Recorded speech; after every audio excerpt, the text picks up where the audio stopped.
श्रीमन्महालक्ष्मीर्वरदां प्रपद्ये पङ्कजवासिनि देवसुपूजित सद्गुणवर्षिणि शान्तियुते जय जय हे मधुसूदन कामिनि आदिलक्ष्मि जय पालय माम्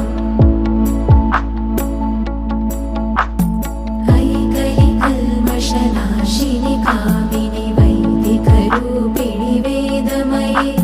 क्षीरसमुद्भव मङ्गलरूपिणि